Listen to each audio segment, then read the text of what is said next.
되면 송구영신 예배 때도 인사를 했지만 새해 복 많이 받으세요 이렇게 주로 인사를 좀 많이 하는데 이게 너무 많이 했어요. 너무 많이 해서 좀 식상할 수가 있어서 오늘은 좀 다르게 한번 해봅시다. 전에 저희 교회가 이 견물을 구입해서 오기 전에 독일 교회에 있었는데 독일 사람들이 신년에 만났더니 저한테 헬로 패스터 헨리 그러더니 이렇게 인사를 하는 거예요. 구텐 루치 이러더라고요. 이게 무슨 말인지 제가 독일어를 배우긴 했지만 구텐은 좋다는 뜻인 건 알겠는데 루치가 이게 뭔 뜻인지 잘 몰랐어요. 근데 나중에 물어봤습니다. 이게 무슨 말이냐 그랬더니 독일 사람들의 새해 덕담이래요. 우린 새해 복 많이 받으세요 이런 것처럼. 뜻이 뭐냐 그랬더니 영어로 설명을 하는데 이런 거예요. 잘 미끄러지세요 그런 뜻이에요.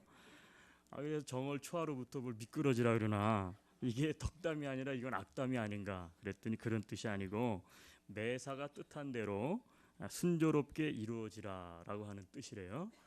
좀 새롭게 한번 인사를 좀 나누겠는데 앙심 품지 마시고 순조롭게 당신 올 한 해 동안 모든 일이 형통케 되기를 바랍니다. 우리 옆 사람하고 인사합시다. 구텐 누치.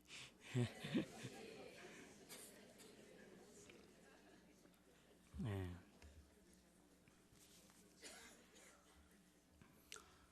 여러분 지금 전 세계에 이 컴퓨터 그리고 이제 소형화된 우리 이제 터블렛이라 그러죠.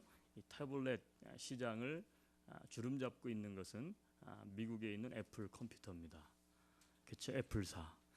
이 맥 컴퓨터죠. 이 애플 컴퓨터의 공동 창시자로 알려져 있는 그래서 세계적인 인류 기업으로 만든 사람은 얼마 전에 타계한 우리가 잘 알고 있는 스티브 잡스라는 사람이에요.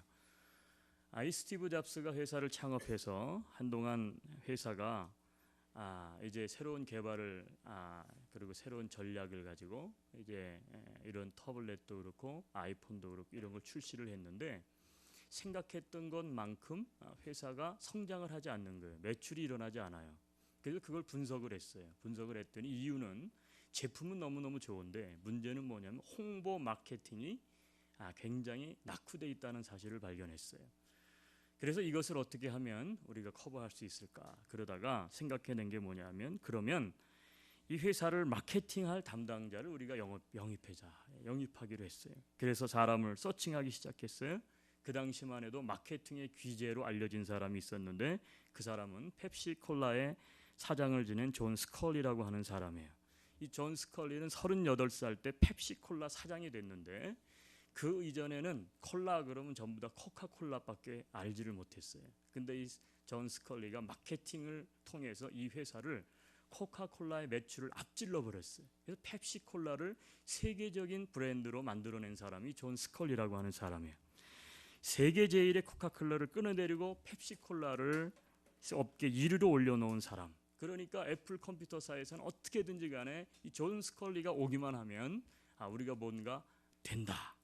그래서 이 사람을 영입하려고 백방으로 노력을 한 거예요. 그런데 이 사람이 관심을 보이지 않아요.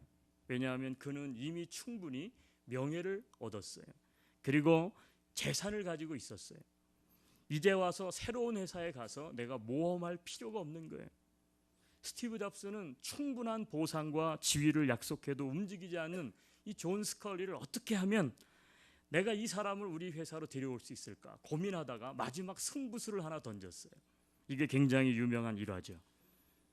존 스컬리에게 스티브 잡스가 이런 이야기를 했대요.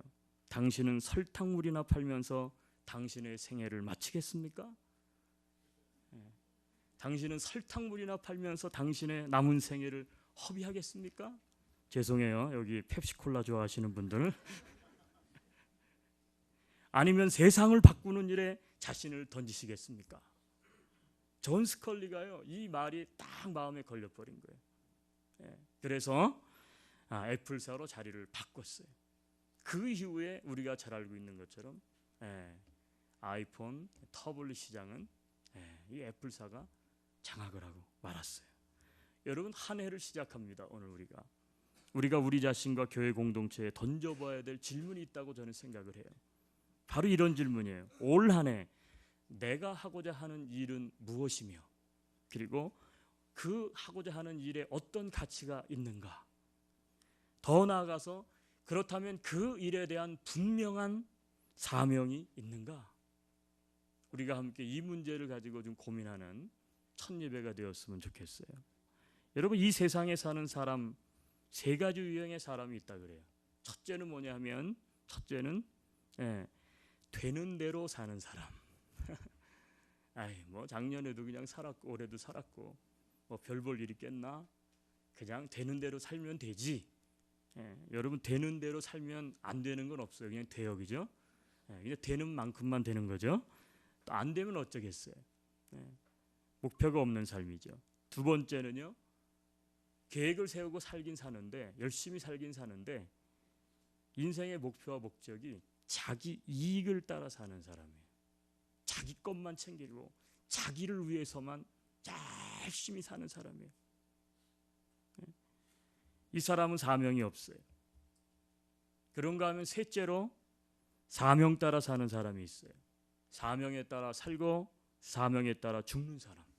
보다 높은 삶의 가치를 위해서, 보다 높은 영향력을 미치기 위해서, 보다 더 넓은 하나님의 비전을 성취하기 위해서 사명과 소명을 따라 살아가는 사람.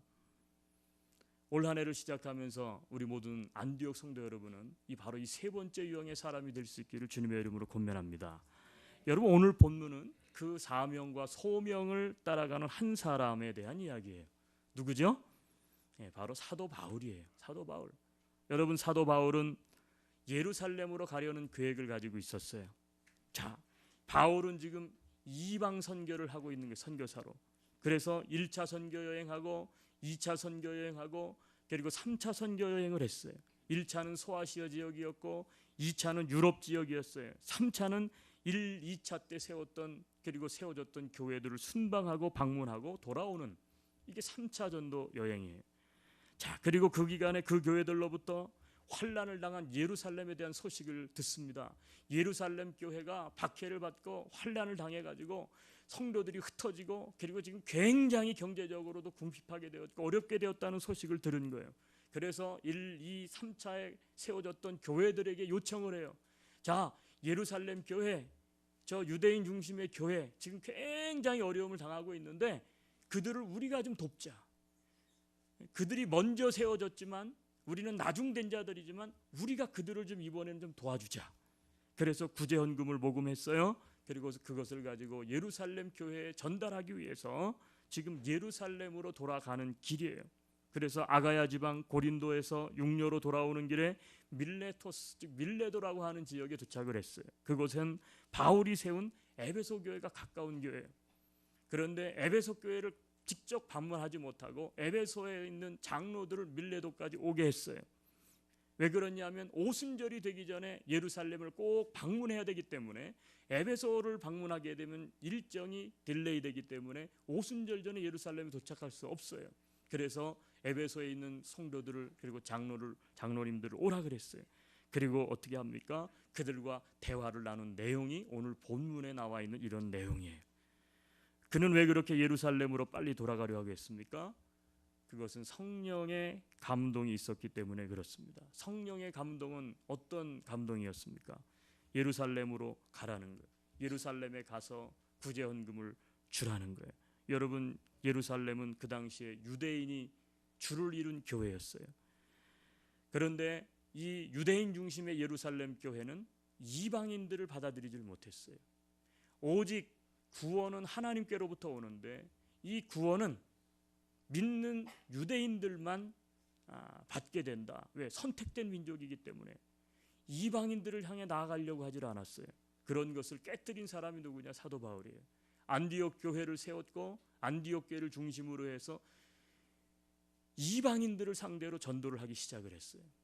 자, 오순절이 되면 전 세계에 흩어져 있는 유대인들, 전 세계에 흩어져 있는 유대인들뿐만 아니라 이방인들이 어떻게 되느냐면 예루살렘으로 오는 거예요. 거기서 오순절을 지내요. 그리고 거기서 어떻게 됩니까? 유월절을 지내는 거예요. 사도 바울에게는 이것이 있었어요. 내가 유월절 전에 급히 내가 거기에 가겠다는 거예요. 그래서 예루살렘 교회에게 두 가지를 하는 거예요. 하나는 자 봐라, 이방 교회가 죽게 돌아오지 않느냐, 이방인들이 도전을 주는 거예요. 그러면서 자, 이방인들이 너희를 위해서 이렇게 헌금을, 구제 헌금을 모금해 줬다.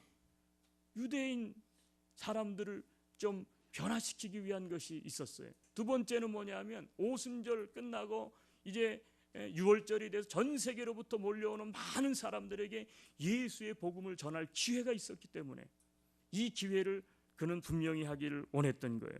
그래서 사도 바울은 이 예루살렘으로 향해서 계속 가고 있는 거예요. 뿐만 아니라 당시 세상의 중심, 이방의 중심은 로마예요. 로마가 전 세계를 장악하고 있었기 때문에 그래요.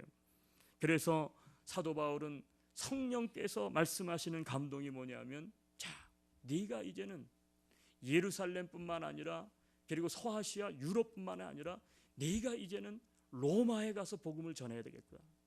그래서 사도 바울은 로마로 가기 위해서 예루살렘을 향해서 가고 있었던 거예요.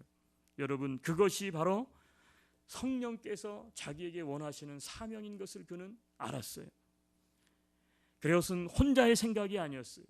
그 생각은 주께서 그 사도 바울에게 주신, 한마디로 말하면 성령을 통해 감동으로 주신 말씀이었어요. 여러분, 성경을 한번 열어볼게요. 자, 우리 사도행전 20장을 읽었지만, 자, 19장 21절로 가겠습니다. 19장 21절.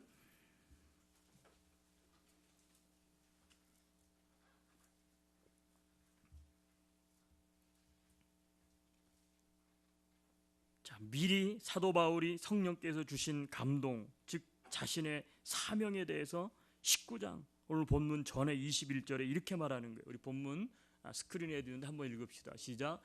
이 일이 있은 후에 바울이 마케도냐와 아가야를 거쳐 예루살렘에 가기로 그 다음에요, 내가 거기 갔다가 후에 로마도 보아야 하리라 하네. 되어질 일들을 성령께서 그에게 감동을 주신 거예요. 그래서 그는 알고 있었어요. 자, 마케도냐, 아가야를 거쳐서 밀레토를 거쳐서 그리고 어떻게 돼요? 예루살렘에 가가지고 구제헌금도 전달하고 그리고 6월절에 온 세계에서 온 사람들에게 복음을 증거하고 그리고 나서 결국은 뭐냐면 로마도 내가 가야겠다. 이것이 바로 성령께서 사도 바울에게 주신 마음이었어요. 그것을 그는 사명으로 딱 붙잡았던 거예요. 그래서 예루살렘으로 간다고 그는 말한 거예요. 여러분, 그런데 오늘 성경을 읽었던 것처럼 문제가 있습니다. 어떤 문제입니까? 예루살렘에는 환란이 기다리고 있었다는 거예요. 사도 바울의 계획은 분명했지만 그 계획을 이루기 위해서는 환란과 핍박을 그가 감당해야 했다는 거예요. 예루살렘에는 환란이 기다리고 있었어요. 바울은 고린도에서부터 육로로 밀레도까지 오는 동안 통과해 오는 도시마다 가이사라에 도착을 해서도 그렇고 빌립의 집에 들어갔을 때도 그렇고 계속해서 성령의 음성을 들은 사람들, 성령께서 환상을 보여주신 사람들이 사도 바울의 장래되어질 일들을 보여주는 거예요. 심지어 빌립 7집사 가운데 빌립 집에 들어갔는데 한 예언자가 와가지고 바울의 띠를 가져다가 하는 얘기가 뭐냐면 이 띠 임자가 그러면서 자기의 손과 발을 묶는 거예요. 그 띠로. 이렇게 결박될 것이라고 성령께서 말씀하셨습니다. 그러죠? 그래서 21장 보면 그런 내용들이 등장하는데, 자, 21장도 좀 보겠습니다. 4절. 21장 4절. 자, 앞에 스크린에 한번 같이 읽어볼까요? 제자들을 찾아 거기서 이레를 머물더니 그 제자들이 성령의 감동으로 바울더러 예루살렘에 들어가지 말라 하더라. 가이사라에 상륙했는데 거기에 제자들이 있었던 거예요. 와서 하는 얘기가 뭐냐면 사도 바울을 대적하는 사람들이 아니라 제자들이에요. 사도 바울을 아끼는 사람들이에요. 아끼는 사람들이 하는 얘기가 성령께서 말씀하시는데 예루살렘에 가면 당신이 결박되고 환난을 당한다 하더라. 올라가지 마십시오. 자, 그 다음에 11절에 조금 보았던 것처럼 21장 11절 같이 한번 더 읽어요.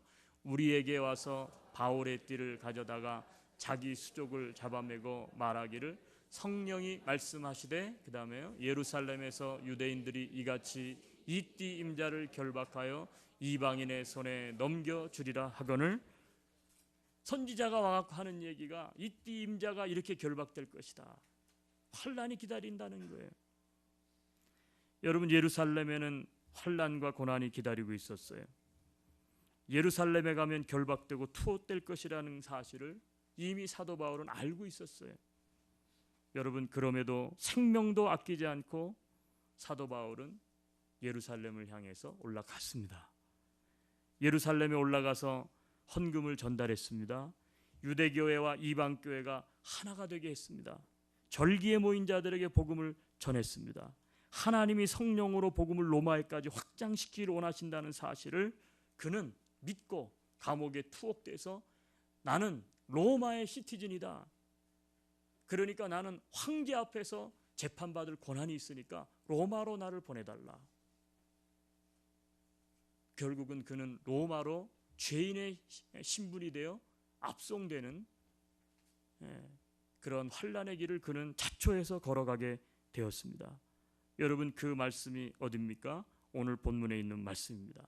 그것을 자기가 몰랐던 것이 아니에요. 자기가 알았다는 거예요. 그러면서 뭐라 그래요? 오직 나는 성령에 매여 예루살렘으로 가는데 거기서 내가 무슨 일을 말랐는지 나는 알지 못하노라. 왜 몰랐겠어요? 알았죠. 그렇죠? 알고 있었던 거예요. 그런데 뭐라 그래요? 거기서 환난과 핍박이 나를 기다린다. 그럼에도 불구하고 그의 고백은 너무나 소중한 고백입니다. 24절, 내가 달려갈 길과 주 예수께 받은 사명 곧 하나님의 은혜의 복음 증언하는 일을 마치려 하면은 나의 생명조차 조금도 귀한 것으로 여기지 아니하노라. 21장 13절에는 또 이렇게 고백해요. 나는 주 예수의 이름을 위하여 결박당할 뿐 아니라 예루살렘에서 죽을 것도 각오하였노라. 여러분, 왜 사도 바울이 환난과 핍박이 기다리고 있는 예루살렘을 향해서 올라갔습니까? 이유는 딱 하나예요. 그것은 성령께서 자기에게 주신 사명 때문에 그래요. 사명이 없었다면 거기 가서 환난과 핍박을 받아야 될 이유가 없는 거예요. 고난이 거기 있는 것을 그가 몰랐을까? 알았어요. 그럼에도 불구하고 왜 거기를 굳이 가고자 했습니까? 그것이 자기가 가야 할 길이, 자기의 소명, 자기의 사명의 길인 것을 사도 바울은 알았기 때문에 그래요. 여러분, 사명에는 희생과 고난이 따릅니다. 그럼에도 사명을 위해서 사는 자가 복이 있어요. 여러분, 일제강점기 때 많은 젊은이들이 만주벌판으로 내려가서 독립군이 되려고 그랬다 그래요. 그래서 장로님들과 함께 그 연변에 있는 이제 그 일송정 아시죠? 거기를 이제 가 보니까요. 거기에 보니까 이 독립군들이 이제 거점을 삼고 그 영정이라는 땅에서 이렇게 살았던 거기를 이제 방문해 봤어요. 시인 윤동주 시인의 시비도 보고 그의 생가도 보고 또 명동교회도 방문하고. 그런데 여러분, 그 독립군에 들어가려면 적어도 세 가지 각오가 되어 있어야만 받아주었다 그래요. 첫째, 당신은 총에 맞아 죽을 각오가 되었는가? 둘째, 당신은 굶어 죽을 각오가 되어 있는가? 셋째, 당신은 추위에 얼어 죽을 각오가 되어 있는가? 연변도 가보니까요, 에드몬톤만큼 춥더라고요. 만주가. 추위 때문에 얼어 죽는 사람이 많은 거예요. 벌판이니까. 독립군 운동하다가 쫓기고 먹지 못하고 굶주리고 굶어 죽을 각오가 되어 있는가? 총에 맞아 죽을 각오가 되어 있는가? 이 세 가지를 서약을 받았다는 거예요. 한마디로 말하면 죽을 각오가 되어야만, 다시 말해서 조국을 위해서 언제라도 목숨을 내놓을 각오가 되어 있는 사람만이 독립군에 들어갈 수 있었다는 거예요. 여러분, 우리는 사명을 위해서 생명까지 바칠 수 있어야만 그리스도의 좋은 군사가 될 수 있습니다. 성경은 그것을 우리에게 말씀하고 있어요. 사명을 위해서 손해도 보고, 사명을 위해서 시간도 바치고, 사명을 위해서 때로는 목숨까지 바칠 수 있는 참 행복한, 어떻게 보면 사명자들이 될 수 있기를 주 예수의 이름으로 축복합니다. 저는 세상에 존재하는 교회는 두 종류의 교회가 있다고 생각해요. 사도행전에 나타난 교회는 두 종류의 교회예요. 제가 봤을 때 첫째는 예루살렘 유형의 교회예요. 두 번째는 안디옥 유형의 교회예요. 여러분, 예루살렘 교회, 예루살렘 유형의 교회의 특징은 뭐냐면 유대인 중심주의예요. 유대인 자민족 중심주의. 유대인을 벗어나지 못해요. 두 번째는 뭐예요? 자기 중심주의예요. 이만하면 됐다. 우리 예루살렘 교회는. 아니 이방인들에게 복음을 전해야 되는데 그거를 잘 용납하지 못하는 거예요. 반면에 안디옥 교회, 안디옥 유형의 교회는 이방인 중심의 교회예요. 이방인 중심주의, 열방 중심주의. 여러분 왜 사도 바울이 복음의 근원지인 예루살렘을 향해 목숨을 걸고 가고 있습니까? 예루살렘 교회가 복음 증거의 사명을 감당하지 않은 거예요. 사명을 망각해요. 하나님께서 어떻게 됩니까? 성령 오순절 사건이 있고 난 다음에 예루살렘 교회를 성도들을요 어마어마하게 부흥시켜줬어요. 처음에는 12제자로 시작했지만 마가의 다락방에 모인 사람은 우리가 잘 알고 있는 것처럼 120명으로 추산을 해요. 그렇죠? 그리고 나서 성령의 폭발적인 역사가 사도행전 2장에 나타나고 믿는 사람의 수가 막 늘어나기 시작하는데 베드로가 설교를 했을 때 하루에 돌아오는 사람이 몇 명이었어요? 3,000명이나 되더라. 그래서 성경학자들이 추론을 해봤을 때 예루살렘 교회가 최소 2만에서 3만 명 정도가 모이는 큰 대형 교회였던 거예요. 그럼 사람들이 그래요. 에이 목사님 2만 명 3만 명 예루살렘 가보니까 그 사람들이 들어갈 공간도 없던데 어디서 모였을까요? 여러분 뜰에서 모였어요. 뜰에서. 집에서 모인 게 아니에요. 네. 야외에서 모인 거예요. 그런데 어떤 일이 벌어져요? 유대인들이 어떻게 돼요? 그냥 유대인 중심주의예요. 흩어지질 않는 거예요. 복음을.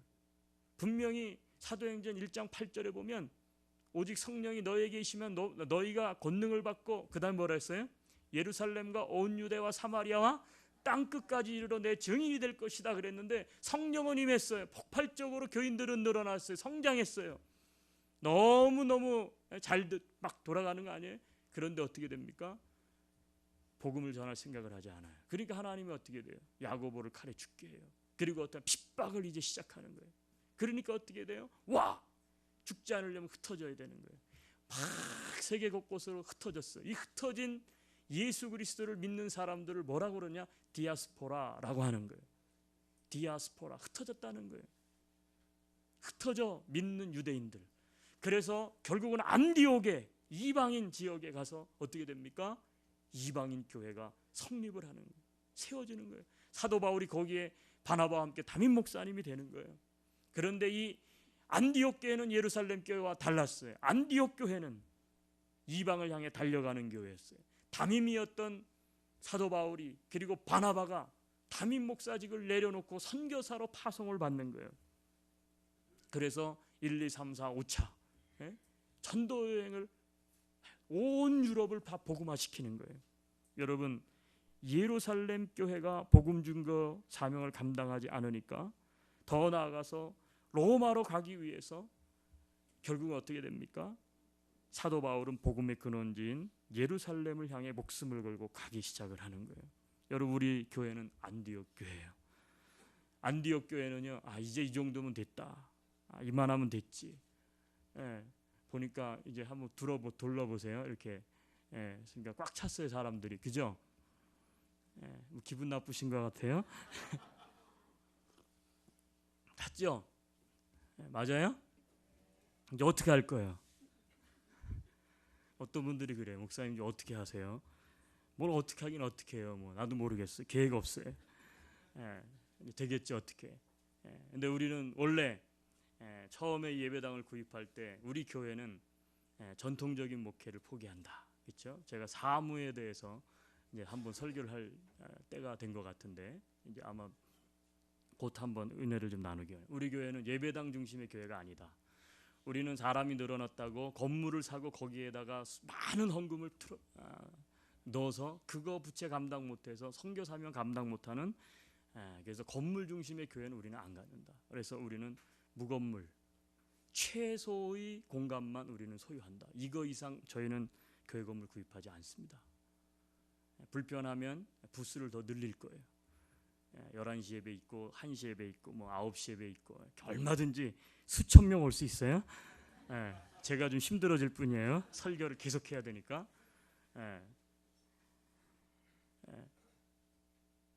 여러분 안디옥 교회는 어떻게 했어요? 안디옥 교회는 그런 교회였어요. 이만하면 됐지 아니란 예루살렘 교회 아니에요. 그 교회를 넘어서서 로마로 가기 위해 달려갔던 안디옥 교회 사도 바울을 우리 안디옥 교회는 본받아야 될 줄로 믿습니다. 여러분 이번 주간에 월화수 2박 3일 동안 캘거리에서 102명이더라고요. 102명. 우리가 100명으로 마감을 했는데 어떤 애들이 꼭 넣어달라 그랬어요. 어떤 애들이에요? 우리 교회 애들이에요. 부모님들이 캘거리까지 와서 놔두고 가버렸어요. 애들을. 그래가지고 제가 전사님하고 그 리클리프 본부에 어떡하죠? 이게 애들이 3명이 내려왔는데 오늘까지 기다려봐가지고 자리가 있으면 좋겠는데 없으면 내일 다시 올라간다 그러네요. 그랬더니 뭐 어떡하겠어요? 그랬더니 그래서 이제 받아들였어요. 그래서 103명인데 묘하게 캘거리에 있는 어떤 애가 회사에서 온콜이 와가지고 출근을 하는 바람에 한 명은 빠져나가가지고 102명으로 102명 유스와 청년들이 그리고 목회자들을 상대로 라이프 게임이라고 하는 수련회를 가졌어요. 여러분 연말연시 휴가 가고 쉬고 놀고 여러분 다 그러고 싶죠. 저도 그래요. 이게 계속 뭐 송구영신 예배 있고 신년 예배 있고 얼마나 바쁜 때입니까? 하지만 2015년 마지막까지 우리가 그것을 추진한 이유는 하나예요. 마지막까지 우리가 이 말세 때 한 영혼, 그 마지막 남은 한 영혼을 얻기 위해서 우리들이 달려가야 된다. 여러분 마지막 간증하는 날 거기에 참여했던 사람들이 나와가지고 은혜 받은 것을 나누는데 모든 사람들이 한결같이 고백하는 건 이거였어요. 라이프 게임이라는 것은 인생을 자기가 실제 살아보는 거예요. 미리 깨달은 것은 뭐냐면 유스 뭐 애들이 인생을 알겠어요? 근데 애들이 인생이 뭔지 알겠다는 거예요. 청년들 조금 이제 좀 인생이 뭔지를 막 알고 알아가는 청년들이 하는 얘기가 이렇게 정말 정신 차리고 살지 않으면 인생이 정말 정신 차리고 살아야지 그냥 어리버리 살다가 어이구 이러다가 끝나겠어요. 여러분 오늘 한 해가 시작하는 첫날이지만 금방 송구영신 예배가 다가옵니다. 올해 참 세월이 빠릅니다. 오늘 송구영신 예배가 이제 이틀 전에 드렸잖아. 이틀 전에 오늘 신년 예배 이제 오늘 이렇게 드리죠. 이제 2박 3일 지나면 송구영신 예배가 와요. 느낌이 그렇게 빠르다고. 빠른 세월 속에서 여러분 삶의 우선순위를 바로 하실 수 있게 되기를 바라요. 여러분 그냥 아무 계획도 없이 그냥 될 대로 되라는 식으로 사지 마시고 여러분 사명을 향해서 열심히 집중된 경주의 삶을 사시기를 예수의 이름으로 축복합니다.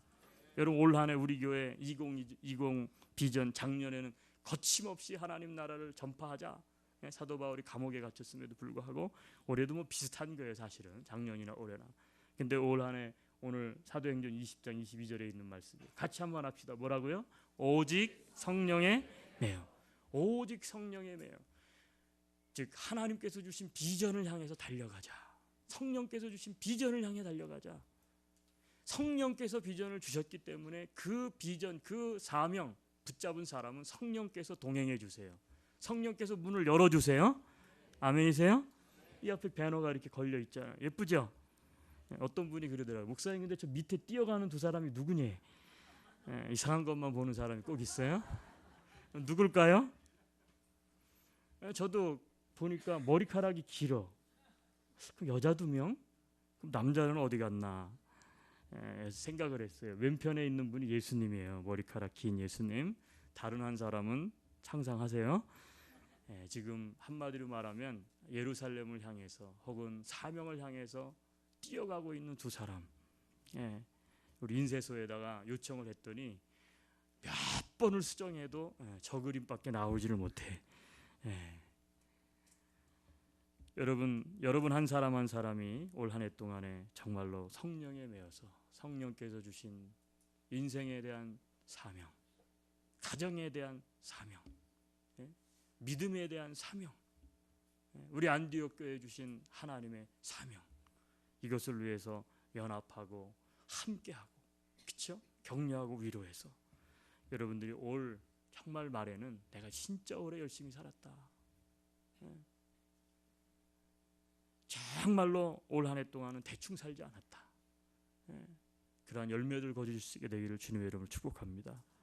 저는 여러분의 생활 속의 삶도 마찬가지라고 봅니다. 여러분 예루살렘 형이 아닌 안디옥 형으로 사십시오. 환경이 어렵고 힘들다고 해서 낙심하지 마시기 바랍니다. 여러분 멈추지 마세요. 이민생활 가운데 이만하면 되었지 하고 너무 쉽게 안일주의, 자기 중심주의에 빠지지 마시기를 바라요. 예루살렘 유형처럼. 여러분 어려운 환경이 계속될 것이다. 지금 그러죠? 예견되고 있어요. 사도 바울이 예루살렘으로 갔더니 예루살렘에서 환난이 기다린다. 핍박이 똑같죠. 우리가 살고 있는 지금 우리의 상황하고. 여러분 그런 환경이 계속될 것이라고 예상되더라도 여러분 사명을 붙들고 살아가는 자에게는 길이 열리게 돼 있어요. 바울은 환난과 결박이 기다린 줄 알면서도 주께 받은 사명을 위해 생명도 아끼지 않는다고 했고요. 평안하면서 사명을 감당하지 못하는 것보다 고통 가운데서도 사명을 감당하는 것을 그는 선택했어요. 여러분 예수님도 마찬가지예요. 예수님도 하나님께서 자기에게 맡긴 사명, 십자가 사건, 즉 십자가에서 인류를 위해서 구속을 하기 위해서 십자가에서 죽어야 되는 십자가의 사명, 이것을 위해서 예수님은요 뭐라고 기도했습니까? 내 아버지여 만일 할만하시거든 이 잔을 내게서 지나가게 하옵소서. 그러나 나의 원대로 마옵시고 아버지의 원대로 하옵소서. 하나님이 이 땅에 보내신 사명을 감당하는 것이 십자가라고 해도 그 길을 가겠다는 것입니다. 이게 예수님이 가셨던 삶의 길이에요. 사명자의 길이에요. 아무리 현재 힘이 든 상황이고 미래에 힘든 일이 있을 것이라는 암시가 느껴져도 가야 할 길을 여전히 가야 합니다. 어떻게 해요? 오직 성령에 매여서 사명을 향해서 여러분 질주하는 한 해가 되시기를 주 예수의 이름으로 축복합니다. 그냥 기도합시다.